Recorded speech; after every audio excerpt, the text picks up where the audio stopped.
Notre Dieu, notre Père, merci pour ton onction qui descend sur moi, qui descend sur tous les milliers qui nous suivent. Merci pour ton onction qui brise le joug. Merci pour ton onction qui transforme. Nous voulons te rendre grâce éternelle, le Dieu de Saint. Que l'honneur et la gloire te reviennent au nom de Jésus-Christ. Amen. Nous voulons bénir le Seigneur pour vous qui nous suivez en direct. Que ce matin, le Dieu de grâce visite vos vies, vous accorde la bénédiction qui suit tous ceux qui craignent l'Éternel. Que ce matin soit un matin de gloire pour vous. Soyez bénis, vous qui êtes en France, aux États-Unis, en Afrique et partout, dans toutes nos provinces, soyez bénis. Nous allons directement ouvrir le texte biblique dans Jacques chapitre 3, verset 11. Jacques chapitre 3, verset 11. Le vendredi dernier, souvenez-vous, nous avons, en parlant de l'impact, nous avons parlé de l'obstacle ou des obstacles de l'impact. Et l'un des obstacles que nous avons vu le vendredi dernier fut donc la condamnation et l'autocondamnation. Le fait, chaque fois qu'on s'approche de Dieu avec une conscience chargée, ou alors des paroles qui nous ont condamnés, ou alors une mauvaise façon de comprendre l'évangile de Dieu et qui nous amène à nous éloigner aux réalités, ça peut se constituer un obstacle par rapport aux bénédictions, aux grâces qui doivent découler de la mort de Jésus-Christ. Nous savons que Dieu nous a bénis en Christ Jésus. Et ce matin, nous voulons aborder le deuxième obstacle. Il s'agit des paroles. Nous allons parler de l'impact de la filiation, mais avant de parler de l'impact de la filiation, nous abordons d'abord là un deuxième obstacle. Le deuxième obstacle à l'impact, ce sont les paroles.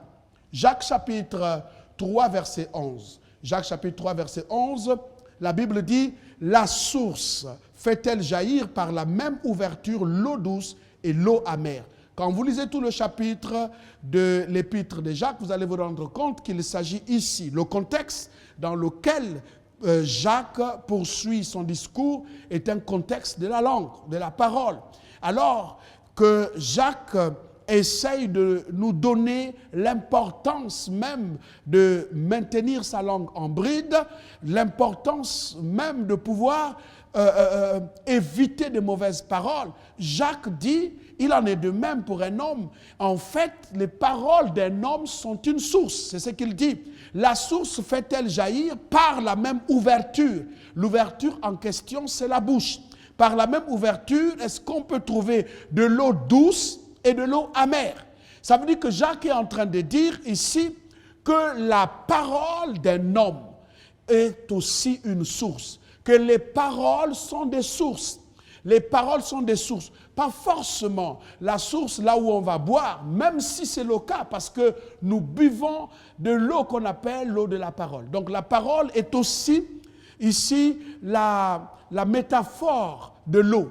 Mais ici, je veux que vous puissiez comprendre, quand Jacques parle de la source, il veut simplement nous renvoyer à une compréhension hébraïque qui veut que nous puissions comprendre que la source, dans son explication même hébraïque, c'est le commencement. Ça veut dire quand on parle de la source, c'est le commencement. Tout dans votre vie commence par la parole. Vous savez que ça peut être une source à laquelle nous pouvons donc trouver de l'eau amère et de l'eau, une autre source peut aussi faire jaillir de l'eau salée, de l'eau douce, autant pour moi. Donc vous avez de l'eau douce, vous avez de l'eau amère. Donc il y a des sources dans la vie.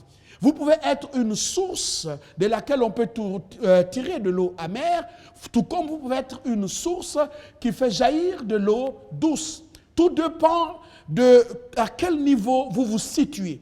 Mais lorsqu'on parle de source, oubliez d'abord la source en tant qu'un point d'eau, là où on peut aller puiser de l'eau. Même si la parole est l'image de l'eau, ou l'eau est l'image de la parole, je veux que vous compreniez d'abord ici, source, dans le terme du commencement, du début, des origines.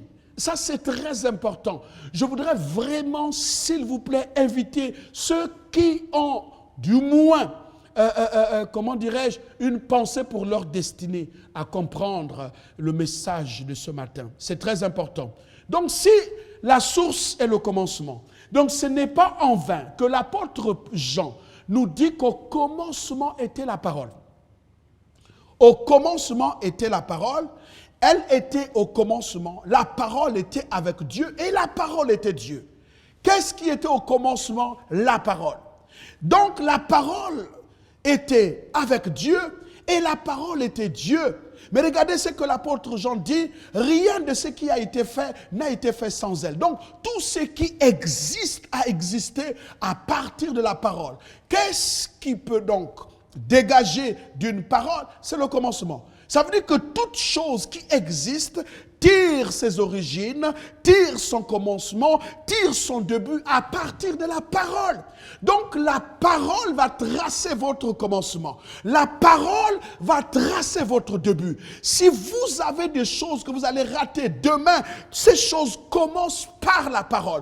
Quand des gens comprennent c'est quoi la parole, ils prennent les choses de Dieu au sérieux. Parce que tout commence à partir de la parole. Vos malheurs ont commencé à partir des paroles que vous avez sorties un jour. Même si vous avez oublié, ces paroles demeurent. Ce sont ces paroles qui vous combattent aujourd'hui. La parole, c'est le commencement, le début d'une vie de gloire ou encore le début d'une déchéance. S'il vous plaît, suivez-moi parce qu'il est question de ta destinée ce matin. La parole est une source. Et donc, le Seigneur m'a dit, et c'est pour cela que je voudrais partager cette expérience avec vous, il m'a dit que les paroles d'un homme est un esprit. Imaginez-vous un instant, les paroles d'un homme est un esprit. Je dis bien, je reprends, les paroles d'un homme est un esprit. Quand un père se lève, maudit son fils, eh bien, dans les jours, dans les mois, dans les années qui vont suivre, ce qu'il a déclaré finira par devenir réalité dans la vie de cet homme, dans la vie de son fils. Donc, les paroles d'un homme est un esprit. Les paroles que tu sors de ta bouche invitent les esprits. Et ça, c'est très important. Écoutez, une petite réflexion, s'il vous plaît. Comment est-ce que nous faisons pour appeler Dieu? La Bible dit, invoque-moi, je te répondrai. Nous appelons Dieu à partir de la parole. C'est à partir de nos paroles que Dieu intervient dans nos vies. Ça veut dire que les esprits viennent à partir des paroles. Je vous dis, ce que je vous partage est une sagesse biblique inouïe. Quand vous allez comprendre ça, vous allez vous rendre compte que l'impact que vous manquez est certainement dû au fait que vous n'avez pas analysé les paroles. Jésus a dit que nous rendrons compte de tous les propos, de tous les propos. Ça veut dire que même lorsqu'il viendra pour juger, tous les propos seront jugés. Vous imaginez un instant, aucun propos ne disparaît. Qu'est-ce qui peut rester longtemps et éternel? La parole est éternelle. Puisque nous rendrons compte de chaque parole qu'on aura sortie vainement. Ça veut dire quelque part, nous devrons comprendre l'impact même que la parole peut avoir dans notre vie. C'est pour cette raison, ayant compris que les paroles d'un homme, ce sont des esprits, ou alors la parole d'un homme, c'est un esprit, j'ai proposé que je puisse partager avec vous, du moins cette expérience audible de la part du Seigneur en parlant des paroles. Je sais qu'il y a des gens qui ont enseigné sur la question des paroles, mais je vous assure que si vous avez compris, alors vous allez déplacer les montagnes. Écoutez-moi bien. Je veux donc partager avec vous, dans le cadre de cet obstacle, alors 10 exemples bibliques suffisants pour démontrer que la parole est un esprit. 10 exemples bibliques pour démontrer que la parole est un esprit. Aucune parole ne restera sans être accomplie. Dieu lui-même a dit, il en est de même de ma parole, elle ne reviendra pas à moi tant qu'elle n'a pas accompli avec succès ce pourquoi je l'ai envoyée. Ça veut dire quelque part, la parole de Dieu est en mission sur la terre. Écoutez très bien, ça veut dire quelque part, nous devons comprendre pourquoi certaines choses ne fonctionnent pas. Écoutez, prenons avec moi d'abord le premier texte. Le premier texte, c'est Jean chapitre 3. Et plutôt Jean chapitre 6, verset 63. Avant de revenir sur 2 Corinthiens 4, 13. Jean chapitre 6, verset 63. Jean 6, verset 63. La parole est un esprit. Répète simplement avec moi, la parole est un esprit. La parole est un esprit. Vous savez, il y a des gens qui vont être bénis ce matin parce que je sais une chose. Quand tu sais que la parole est un esprit, tu ne parleras plus comme un insensé. Quand tu parles, tu dois t'attendre au résultat. Quand tu parles, tu dois savoir qu'il y a quelque chose qui se passe dans le règne de l'esprit. Regardez le premier exemple. Il dit, c'est l'esprit qui vivifie.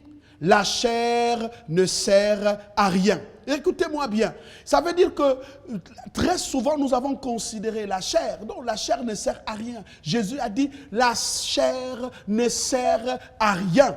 Mais écoutez la suite du texte. Il dit, les paroles que je vous ai dites sont esprit et vie. Regardez, les paroles, 63, remettez-moi. Il dit, c'est l'esprit qui vivifie. Ça veut dire que c'est l'esprit qui vient pour agir, pour donner la vie. La chair ne sert à rien. Ça veut dire que l'esprit est dans la parole. Et c'est pourquoi Jésus dit, les paroles que je vous ai dites. Il n'a pas dit que les paroles que je vous ai dites peuvent être esprit. Non, il dit ces paroles-là sont esprit. Waouh! Ça veut dire que les paroles de Jésus sont les esprits. Il dit, les paroles que je vous ai dites sont esprit et vie. En d'autres termes, je vous explique dans le principe de la parole. Vous devrez donc comprendre qu'un homme, la parole d'un homme est un esprit. Si vous êtes connecté à Dieu, votre parole libère l'esprit de Dieu. C'est pour cette raison qu'on peut bénir. C'est pour cette raison qu'on peut arrêter le diable. À partir de nos paroles, nous pouvons créer un nouvel univers. Pourquoi? Parce que la parole est esprit. Il dit, les paroles que je vous ai dites sont esprit. Les paroles d'un homme ou sont esprit. C'est pourquoi, quand un sataniste, quand un homme qui ne connaît pas Dieu libère les paroles sur toi, même si c'est ton parent, il faut annuler ça. Pourquoi? Parce que tu n'auras pas seulement affaire aux paroles, mais tu auras affaire aux esprits qu'il a libérés à partir de la parole qui a été relâchée.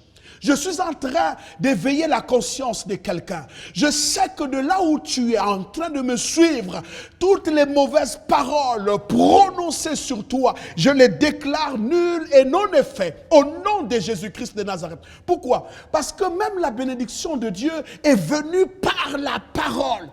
Dieu jure par lui-même. Il déclare. Ça veut dire quand Dieu a parlé, l'esprit également de la parole a été relâché. Ce n'est pas simplement un son, la parole, mais la parole est esprit.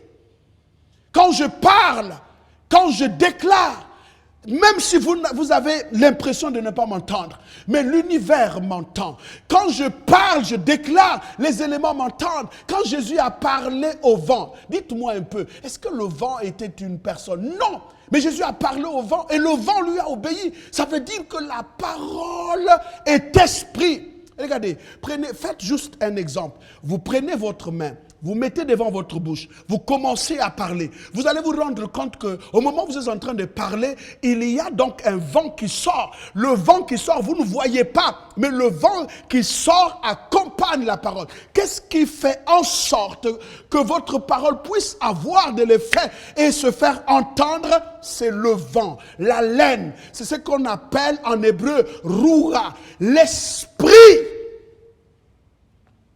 C'est la même chose. L'esprit. Aucune parole n'est sortie de la bouche de Dieu sans être accompagnée du roi de l'Éternel, de l'Esprit de l'Éternel. Vous voyez, au moment où je suis en train de vous parler, il y a quelques-uns parmi vous. Si vous êtes sensible à l'Esprit de Dieu, vous pouvez ressentir dans votre esprit un empuissancement. Pourquoi? Parce que la parole est esprit. Le premier exemple, Jésus l'a dit, il dit les paroles que je vous ai dites sont esprit et vie. Ce n'est pas un son simple. Ce n'est pas un son simple. Je veux te dire comment tu peux ordonner à tes affaires de prospérer. Comment tu peux libérer une destinée sur tes enfants à partir de la parole. Parce que les paroles d'un homme sont esprit. Je dis bien, les paroles d'un homme sont esprit. Si vous êtes un sataniste, vos paroles ont pour source le satanisme. Mais si vous êtes un homme de Dieu, vos paroles ont pour source Dieu et vous bénissez les gens. Et vous allez découvrir des choses merveilleuses. Écoutez, deuxième exemple, nous avons vu ici, et nous pouvons donc voir, même la foi vient de la parole. Écoutez, je vous ai promis les 10 exemples qui démontrent que la parole est un esprit. Regardez, à leur arrivée, ils se rendirent auprès de Moïse et d'Aaron et de toute l'assemblée des enfants d'Israël à Kadès, dans le désert de Paran. Ils leur firent un rapport ainsi qu'à toute l'assemblée. Verset 27. Dans le verset 27, et ils leur montrèrent, verset 27, voici ce qu'ils racontèrent à Moïse. Nous sommes allés dans le pays où tu nous as envoyés. À la vérité, c'est un pays où coule le lait et le miel. En voici les fruits, voici l'exemple, voici la démonstration, voici que la parole telle que Dieu l'avait dite, et c'est une réalité. Regardez les exemples comment dirais-je, des fruits. Les fruits nous démontrent que ce pays-là, à la vérité, est un pays où coule le miel. C'est un beau pays. Verset 28. Mais le peuple qui habite ce pays est puissant, les villes sont fortifiées, et les grandes, nous y avons vu des enfants d'Anek. Les Amalécites habitent à la contrée du Midi, les Étiens, les Jébusiens et les Amoréens habitent la montagne et les Cananéens habitent près de la mer et le long du Jourdain. Au verset 30. Caleb fit taire le peuple qui murmurait contre Moïse. Il dit, montons, ça c'est Caleb, emparons-nous du pays, nous y serons vainqueurs. Verset 31. Mais les hommes qui y étaient allés avec lui dirent, nous ne pouvons pas monter contre ce peuple car il est plus fort que nous. Et ils décrièrent devant les enfants d'Israël le pays qu'ils avaient exploré. Ils décrièrent le pays qu'ils avaient exploré. Ils dirent, le pays que nous avons parcouru pour l'explorer est un pays qui dévore ses habitants. Tous ceux que nous y avons vus sont des hommes d'une haute taille. Verset suivant. Et nous y avons vu les géants, enfants d'Anak, de la race des géants. Nous étions à nos yeux et aux leurs comme des sauterelles. Verset 34. Et vous voyez la description qui est faite du pays qu'ils devraient prendre selon la promesse de Dieu. Donc, avant d'arriver au nombre 14, vous voyez que Dieu leur a dit, vous pouvez prendre le pays. Eux-mêmes, ils ont dit que le pays en question, c'est vrai que c'est un pays où coulait le lait et le miel, mais à la vérité, c'est ce pays-là, sauf que nous avons vu des géants, des fils d'Anak, qui avaient de grandes tailles, mais nous ne pouvons pas tenir. Caleb s'est montré vaillant. Il a dit, montons, emparons-nous du pays, nous allons prendre le pays. Ils ont dit, non, non, non. Ils dénigrèrent le pays que Dieu leur avait donné. Et pourtant, Dieu avait déjà parlé. Quand Dieu avait parlé, il y avait tout ce qu'il fallait, comme force, comme esprit, pour leur donner la force de pouvoir prendre le pays. Sauf qu'eux-mêmes, les 10 espions, qui ont décidé de dire que nous ne pouvons pas prendre le pays, c'est impossible, nous allons mourir, on va nous tuer. Ils étaient 12 à avoir été envoyés par Moïse. Mais regardez maintenant, Nombre chapitre 14. On va prendre Nombre 14, 26 à 33. Nombre 14, 26 à 33. Regardez ce que la Bible dit. L'Éternel parla à Moïse et à Aaron et dit, verset 27, « Jusqu'à quand laisserai-je cette méchante assemblée murmurer contre moi? J'ai entendu les murmures des enfants d'Israël qui murmuraient contre moi. » Il a entendu les murmures. Et puis, regardez le verset 28. Le verset 28 nous dit, « Dis-leur, je suis vivant, dit l'Éternel. Je vous ferai ainsi que vous avez parlé à mes oreilles. » Ah bon? Verset 29, « Vos cadavres tomberont dans ce désert, vous tous dont on a fait le dénombrement. En vous comptant depuis l'âge de 20 ans et au-dessus, et qui avait murmuré contre moi. » Le verset 30. « Vous n'entrerez point dans le pays que j'avais juré, et pourtant Dieu avait juré, de vous faire habiter, excepté Caleb, fils de Jephuné, et Josué, fils de Nun. » Verset « Et vos petits-enfants dont vous avez dit, ils deviendront une proie, comme vous avez dit, je les y ferai entrer et ils connaîtront le pays que vous avez dédaigné. Vos cadavres à vous tomberont dans le désert, vous l'avez dit. Et vos enfants paîtront 40 années dans le désert et porteront la peine de vos infidélités jusqu'à ce que vos cadavres soient tous tombés dans le désert. 34. De même que vous avez mis 40 jours à explorer le pays, vous porterez la peine de vos iniquités 40 années, une année pour chaque jour, et vous saurez ce que c'est que d'être privé de ma présence. Verset 35. Moi, l'Éternel, j'ai parlé, et c'est ainsi que je traiterai cette méchante assemblée qui s'est réunie contre moi. Ils seront consumés dans ce désert, ils mourront. Verset 36. Les hommes que Moïse avait envoyés pour explorer le pays et qui, à leur retour, avaient fait murmurer contre lui toute l'assemblée en décriant le pays. Vous allez voir que dans le même chapitre, plus tard, Dieu va dire, comme mon serviteur Caleb a eu un esprit contraire, était animé d'un autre esprit. C'est Dieu qui dit, mon serviteur Caleb a été animé d'un autre esprit.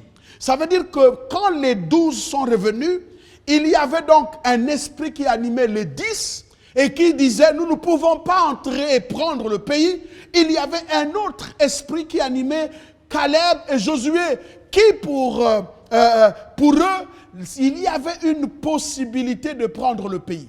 C'est Dieu lui-même qui va dire à Moïse, comme mon serviteur Caleb a été animé d'un autre esprit.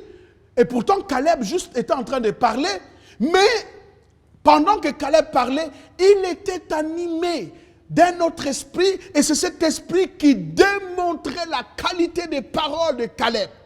Caleb, quand il a parlé, animé par cet esprit, esprit de Dieu, et bien plus tard, Dieu a dit, toi tu entreras, tu posséderas le pays, toi tu pourras entrer. Mais ceux qui étaient animés d'un autre esprit furent privés et de la présence de Dieu et du pays que Dieu avait juré de leur donner. Et pourtant, Dieu avait donc fait cette promesse, il l'a faite en jurant. Mais ils n'ont pas pu prendre ce pays. Pourquoi?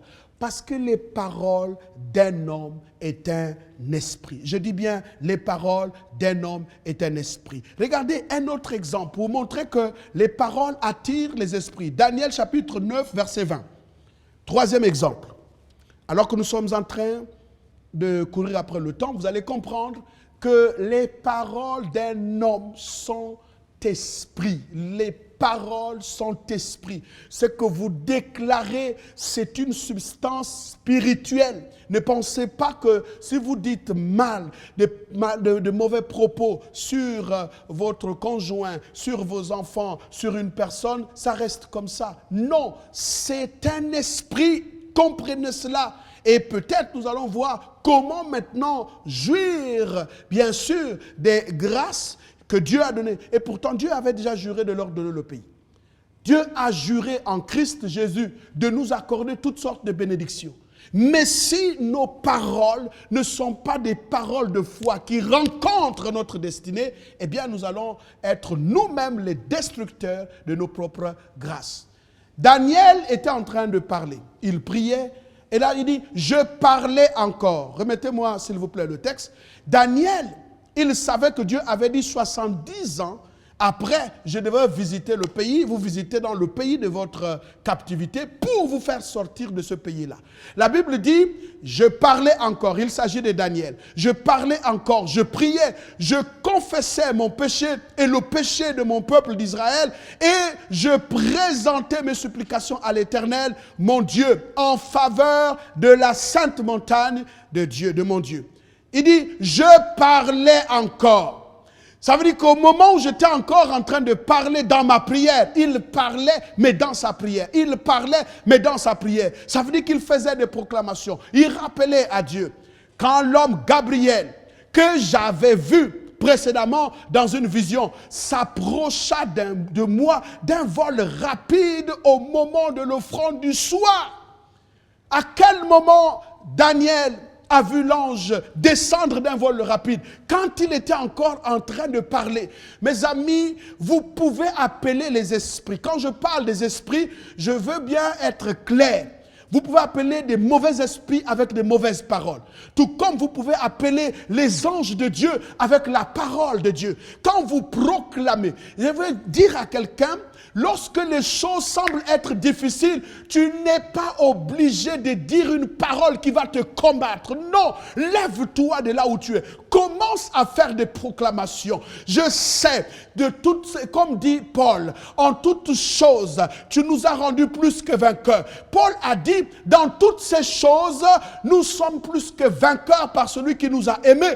Plus que vainqueurs, ça veut dire que tu es né pour vaincre, tu es né pour réussir, tu es né pour avancer. Ça veut dire que tes paroles doivent être des paroles de proclamation de foi. Ne tue pas ton avenir et ta destinée par des propos que le diable t'inspire qui peuvent faire obstacle à ton impact.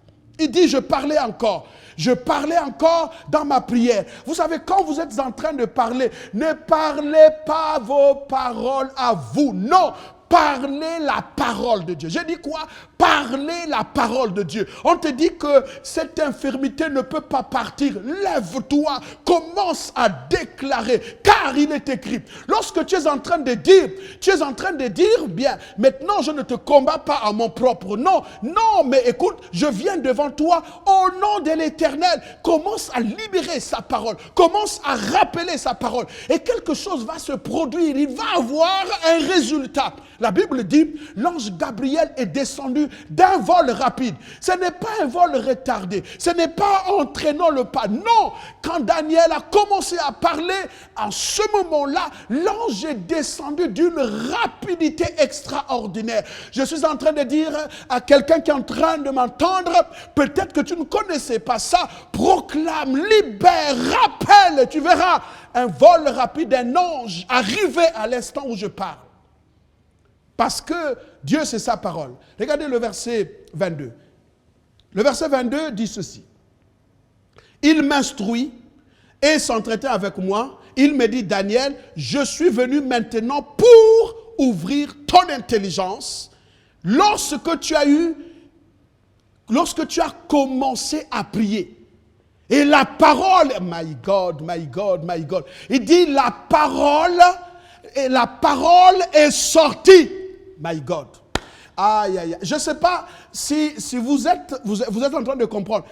Vous savez, quelquefois, il faut qu'on comprenne. Comprenez bien le sens. Je suis en train de dire à quelqu'un, personne, surtout pas ceux qui sont en Christ, sont appelés à échouer. Non, Dieu veut voir à quel niveau et quelle est la place que nous avons donnée à la parole. Quelles que soient les circonstances. Je vous ai parlé la dernière fois des circonstances. Maintenant, c'est à vous de parler. Les anges n'attendent que vous puissiez parler. Nous avons été investis en tant que fils de Dieu par adoption. Ça veut dire que par notre relation avec Dieu, ce qu'on appelle l'impact de la filiation. En tant que fils de Dieu, notre parole a des sens. Il dit que quand la parole est sortie, écoutez, lorsque tu as commencé à prier, vous savez, il n'a pas dit, vous savez, il y a des gens qui prient. Aïe, aïe, aïe, aïe, aïe, aïe, aïe. Des gens prient, mais écoute, prier, ce n'est pas simplement se lamenter sur son sort, ou alors dire à Dieu, je regarde ici, il y a des cadavres, on me parle du coronavirus, on me parle de la crise et de toutes ces choses. Ça, ce n'est pas prier. Ça, c'est juste le devoir de celui qui essaye d'inspecter le lieu pour dire, bon, ok, dans ce lieu, il y a telle chose. Dieu connaît déjà ces choses. Quand Dieu a amené le prophète Ézéchiel dans la vallée des ossements desséchés, il lui a dit, qu'est-ce que tu constates? Quand il lui a dit, qu'est-ce que tu vois? Ce n'est pas que Dieu ne voyait pas. Ézéchiel lui a dit, je vois les ossements desséchés. Dieu connaissait déjà que dans cette vallée, il y avait des ossements desséchés. Mais qu'est-ce que Dieu dit? Est-ce que ces ossements peuvent-ils revivre? Il dit, moi je ne sais pas, mais toi tu sais. Qu'est-ce que Dieu lui dit? Prophétise, en d'autres termes, déclare ma parole, insiste sur ma parole, parle à ces ossements desséchés, pas de toi, mais dis-leur, ainsi dit le Seigneur. Il dit quoi? Dis-leur, ainsi dit le Seigneur. Ça veut dire que quand Ézéchiel s'est tenu debout, il a parlé, pas de ce qu'il voyait, mais il parlait de la parole de Dieu. Je veux dire à quelqu'un qui m'entend, quand tu vois des situations, parle la parole de Dieu. Quand tu vis des circonstances, parle la parole de Dieu. C'est ce que Dieu attend. Il attend juste sa parole. Regardez, c'est ça. Lorsque tu as commencé à prier, la parole est sortie et je viens pour t'annoncer. Ça veut dire qu'il est venu quand? Quand la parole est sortie. Pas quand il était en train de prier. Vous perdez trop de temps parce que quand vous priez, vous n'êtes pas scripturaire dans vos prières. Vous priez et vous rappelez à Dieu les malheurs. Non, Dieu entend les malheurs. Écoutez-moi bien, il entend les malheurs. Mais ce qu'il veut, c'est sa parole. Les anges obéissent à la voix de l'Éternel, disent les Écritures. Ils obéissent à la voix de l'Éternel et ils exécutent la voix de l'Éternel, la volonté de Dieu. Ça veut dire que quand tu commences à parler la parole de Dieu, déclarer la parole de Dieu, il y a quelque chose qui se produit. Pourquoi? Parce que le ciel est en mouvement. Il y a quelqu'un qui a rappelé les promesses de Dieu. Je suis en train de dire à quelqu'un, tant que nous vivrons dans ce pays vivra. Je veux rappeler à quelqu'un, tu as juste besoin de rappeler les promesses de Dieu. Tu as juste besoin de déclarer l'univers dans lequel tu es. Dieu est conscient de la situation, mais il attend juste que la parole sorte. Quand la parole va commencer à sortir, il y aura visitation angélique. Il y aura une présence inouïe. C'est pour cette raison, Paul et Silas étaient en prison. Ils n'ont pas rappelé qu'ils étaient menottés. Ils n'ont pas rappelé qu'ils avaient été flagellés. Ils n'ont pas rappelé qu'ils étaient battus. Mais non, ils ont juste commencé à adorer, proclamer le louange de l'Éternel. La Bible dit, les portes de la prison furent ouvertes. Je veux dire à quelqu'un, tu n'échoueras pas. La parole de vie est dans ta bouche. Tu ne vas pas t'arrêter là. Non, dis portes, écoutez, entendez la voix de celui qui a créé les cieux et la terre. Il dit, portes, élevez vos linteaux. Élevez-vous, portes éternelles. Le roi de gloire fera son entrée. Et vous devrez donc le savoir. Vous savez, parfois, tu rencontres des gens, ils veulent le mariage, mais ils prophétisent le malheur. Ils veulent des enfants, mais ils prophétisent la stérilité. Comment vous pouvez avancer avec de telles prières déjà chargées de défaites? Il y a des gens, ils veulent réussir, mais ils appellent déjà le malheur. Je veux vous dire que chaque parole attire les esprits. Vous devrez le savoir. Chaque parole attire. Quand Daniel a parlé, comme il a rappelé la parole de Dieu, Dieu a reconnu sa parole, l'ange Gabriel est descendu. Plus tard, je vais vous démontrer que même quand les satanistes parlent, ils attirent les démons à partir des paroles qui sortent de leur bouche. Le dernier exemple, parce que ça va vers la fin, ouvrons ensemble peut-être 2 textes avant la fin. Ézéchiel chapitre 2, versets 1 à 3. Ézéchiel chapitre 2, versets 1 à 3. Ézéchiel chapitre 2, versets 1 à 3.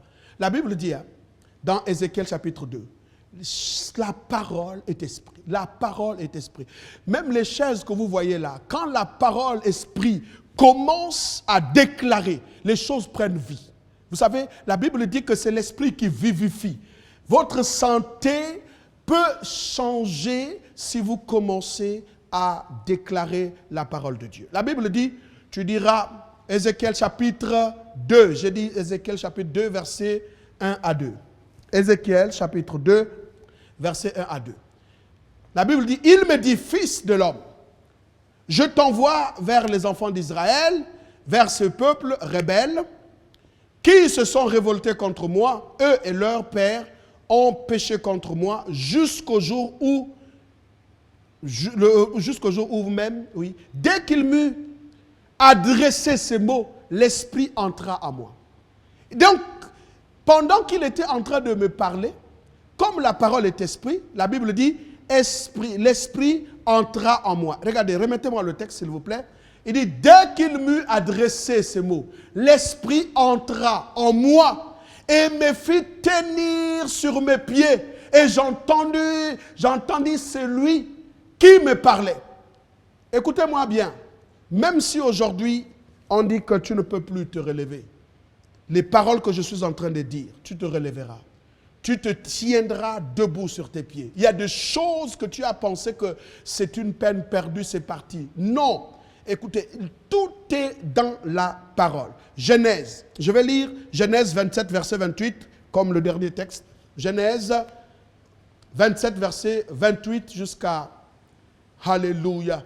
Ce que nous n'avons pas su, c'est que la parole de Dieu ou la parole d'un homme, quand Dieu a relâché sa parole, il revient à nous maintenant de la récupérer, de la mettre dans notre bouche et la déclarer pour que nous puissions voir des avancées. La Bible dit ceci, que Dieu te donne.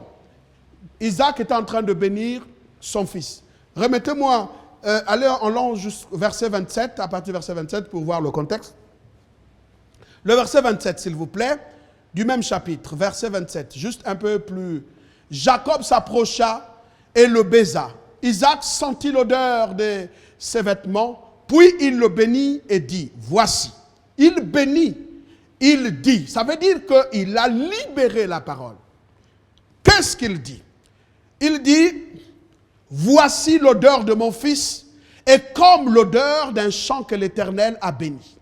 Le verset 28, que Dieu te donne de la rosée du ciel et de la graisse de la terre, du blé et du vin en abondance. C'est juste la parole. Il ne lui a pas donné du blé, il ne lui a pas donné du vin, mais il est en train de lui donner la parole. Il ne lui a pas donné autre chose, mais il est en train de lui donner la parole. Regardez dans la suite. La Bible dit que des peuples te soient soumis. Même la supériorité est dans la parole. Et suivez-moi très bien. Et que des nations se prosternent devant toi. Sois le maître de tes frères. Et que les fils de ta mère se prosternent devant toi. Maudit soit quiconque te maudira. Verset 30. Et béni soit quiconque te bénira. Isaac avait fini de bénir Jacob. Et Jacob avait à peine quitté son père, Isaac, que Ésaü, son frère, revint de la chasse. Verset 31. Il fit aussi un mets qu'il porta à son père, et il dit à son père, que mon père se lève et mange du gibier de son fils, afin que ton âme me bénisse. Verset 32. Isaac, son père, lui dit, qui es-tu? Il répondit, je suis ton fils aîné Ésaü. Isaac fut saisi d'une violente émotion et il dit, qui est donc celui qui a chassé du gibier et me l'a apporté? J'ai mangé de tout avant que tu vinsses et je l'ai béni. Aussi, il dit bien, aussi sera-t-il béni. Verset 34. Lorsqu'Ésaü a entendu les paroles de son père, il poussa de forts cris, plein d'amertume, et il dit à son père, bénis-moi aussi, mon père. Verset 35, Isaac dit, ton frère est venu avec ruse et il a enlevé ta bénédiction. En d'autres termes, je ne peux plus. Ésaü dit, est-ce parce qu'on l'a appelé du nom de Jacob qu'il m'a supplanté 2 fois? Il a enlevé mon droit de naissance et voici maintenant qu'il vient d'enlever ma bénédiction. Et il dit, verset 37, n'as-tu point réservé de bénédiction pour moi? Regardez le verset 27. Isaac répondit et dit à Ésaü, voici je l'ai établi ton maître. À quel moment? Il n'y a pas eu une cérémonie d'installation pour l'établir maître sur Ésaü. Mais la parole, je veux dire à quelqu'un, est-ce que tu comprends ce que je suis en train de voir? Rien que la parole de son père spirituel, qui était aussi son père biologique, la parole l'a établi maître de son frère aîné. Il dit, je l'ai déjà établi ton maître, et je lui ai donné tous ses frères pour serviteurs. Je l'ai pourvu de blé et de vin. Que puis-je donc faire pour toi, mon fils? Il n'y a plus. Pourquoi? Parce que non seulement la parole est esprit, mais la bénédiction aussi est esprit. Si cette bénédiction est déjà partie, mais il a dit, mais est-ce que tu as encore notre bénédiction? Il dit, il n'y a plus. Pourquoi? Parce que ton frère est venu avec ruse. Je l'ai établi. Il dit, je l'ai établi. Il n'a pas fait une cérémonie de passation de service. Il n'a pas fait une cérémonie d'installation. Mais la cérémonie se passait sur la parole. Lorsqu'il a ouvert la parole pour déclarer, ainsi donc, et Jacob, sur la base de la parole de son père spirituel, a été établi. Je veux dire à quelqu'un, au moyen de la parole d'un homme béni, tu seras établi. Ceux qui n'ont pas été à la place seront donc désormais à cette place-là. Je veux dire à quelqu'un, ceux qui ont été destitués, maintenant au nom de Jésus-Christ de Nazareth, je te rétablis dans tes grâces. Je te rétablis dans tes fonctions. Je te rétablis. Pourquoi? Parce que c'est la parole qui rétablit, c'est aussi la parole qui destitue, c'est la parole qui pourvoit, c'est aussi la parole qui retire la provision. Pourquoi? Et parce que justement, la parole est un esprit. Est-ce qu'il y a quelqu'un qui est malade? Une parole seule suffit. Le centenier romain a dit à Jésus, dis seulement une parole. Il dit, dis seulement une parole. Je veux dire à quelqu'un, vous voyez, c'est une cérémonie que vous pouvez organiser dans votre maison. Vous fermez votre porte, vous considérez la situation, vous commencez à déclarer, vous commencez à libérer, rempli du Saint-Esprit, relâche tes promesses. Il relâche les promesses de Dieu par les paroles des proclamations qui doivent sortir de ta bouche. La parole est un esprit. Parle à l'entreprise que tu diriges. Parle aux fonctions que tu occupes. Parle à ta santé. Parle à tes enfants. Vous savez qu'un jour, Jacob a dit, alors qu'il savait qu'il était en train de partir, il savait comment il a fait pour recevoir la bénédiction de son père. Et qu'est-ce qu'il a dit? Mes fils, venez. Il a appelé ses 12. Il dit, voici, je vous dirai ce qui va arriver dans la suite des temps. Il leur a dit, pas parce qu'il était en train de prophétiser, parce qu'il voyait l'avenir. Non, parce qu'il savait qu'il pouvait établir Juda comme celui qui devrait s'occuper de la royauté. Et quand il a dit, Juda est devenu ici la tribu de laquelle les rois sortaient. Quand il a parlé au sujet de Lévi, jusqu'à preuve de contraire, Lévi a été la tribu de laquelle sortaient des sacrificateurs. Je veux dire, à compter d'aujourd'hui, sache une chose, ta destinée est dans la parole de Dieu et cette destinée est dans ta parole. Quand tu ouvriras la bouche, il en sera ainsi. Quand Dieu a dit à Ézéchiel, prophétise, parle selon ma parole. Je ne veux pas parler selon les événements, les circonstances, des choses que j'entends, des choses que je vois, mais je veux parler selon la promesse de Dieu. Je veux dire que la stérile sera enceinte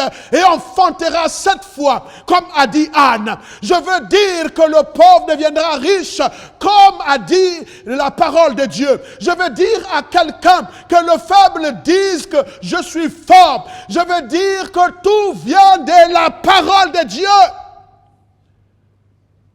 Proclame autour de toi. Crée une atmosphère autour de toi. Les paroles des incirconcis contre toi, annule-les. Est-ce que tu peux t'élever? Je veux que tu te lèves avec moi et nous allons prier ensemble. Éternel et vivant, le Dieu de grâce, le Dieu magnifique et vivant. Sache une chose, tu n'es pas né pour échouer, mais tu es né pour avancer. Tu es né pour avancer. La destinée est une affaire sérieuse que nous devrons donc ici libérer les paroles. Nous pouvons annuler toutes les mauvaises paroles et saisir notre destinée à partir de la parole de Dieu. Je suis convaincu que les choses ne seront plus jamais les mêmes. Vous savez, maintenant nous savons que nous avons des décrets. La Bible dit que tout ce que vous lierez sur la terre sera lié au ciel. À compter de maintenant, tous ceux qui détruisent l'avenir, détruisent comment dirais-je, ce que Dieu a prévu faire, ceux qui combattent le plan de Dieu dans cette nation et même dans le monde, si je suis serviteur de l'Éternel, je libère la déchéance sur toutes ces personnes au nom de Jésus-Christ de Nazareth. Alors que vous me suivez, je veux dire que tes entreprises doivent prospérer. C'est le temps où les fils doivent se révéler. C'est le temps où les gens doivent savoir. Tous ceux qui ont l'alliance avec Dieu doivent comprendre que Dieu est le Dieu de la provision. C'est fini le temps où on pensait que Dieu était en colère contre nous et qu'il nous refusait tous ses bienfaits. Non, c'est le temps que nous devrons savoir que Dieu a déjà tout libéré en Christ Jésus. Je me tiendrai sur cette estrade pour rappeler à la terre, pour rappeler au ciel, pour rappeler à l'univers que je suis fils de Dieu. J'ai été appelé par Dieu et par voie des conséquences, je suis venu pour le servir. Le plan de Dieu réussira. Le plan de Dieu avancera. Le plan de Dieu atteindra ses objectifs dans cette nation.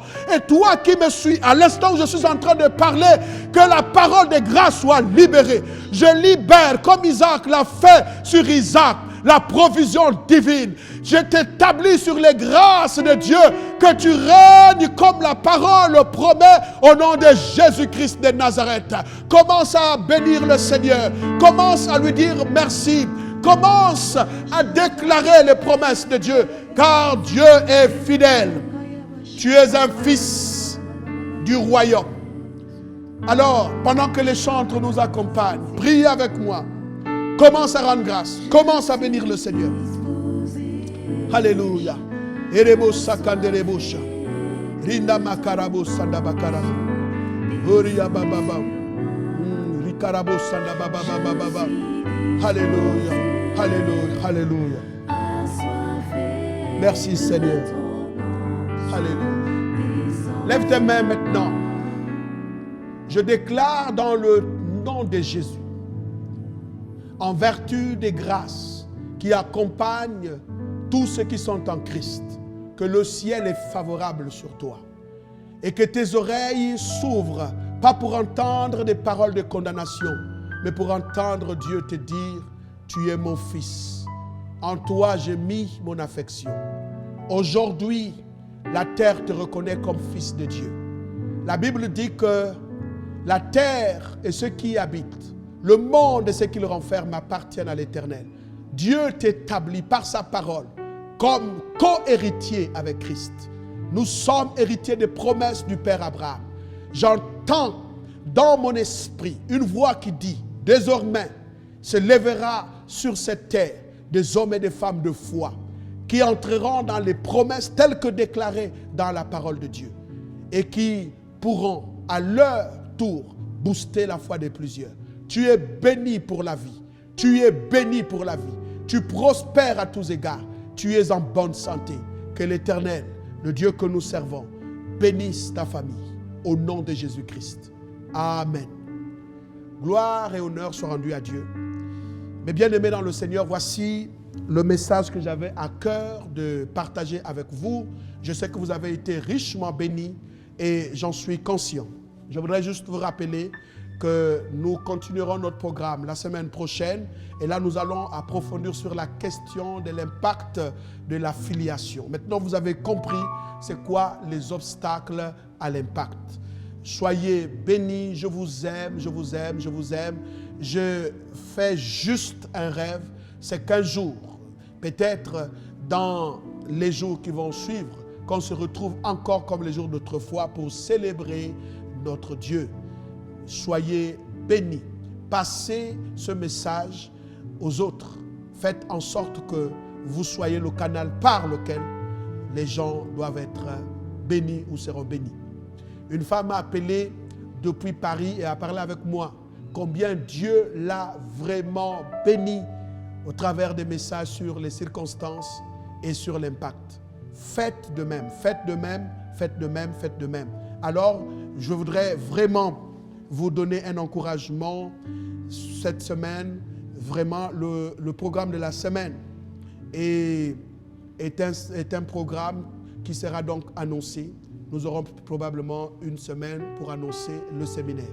Soyez bénis, que Dieu vous bénisse. Partagez ce message, s'il vous plaît. Faites tout pour que le message atteigne les extrémités de la terre. Je vous aime, que Dieu vous bénisse. Le programme des réunions de la semaine est le suivant. Mercredi 16h, culte d'enseignement. Vendredi 16h, culte de prière. Dimanche 9h, culte dominical. Pour participer à nos cultes, vous pouvez vous connecter sur nos plateformes Facebook, Bethany Port-Gentil et Révérend Xavier Richard Goumba officiel et sur YouTube, Betopop TV. Une permanence est assurée à l'église centrale 6 au Château tous les jours de la semaine par nos pasteurs. Vous pouvez vous y rendre en cas de besoin de prière ou d'assistance spirituelle. Pour toute question relative au fonctionnement de l'Église, en cette période particulière de confinement partiel, vous pouvez appeler le 077 55 78 53 ou le 077 37 30 21. Merci et que Dieu vous bénisse.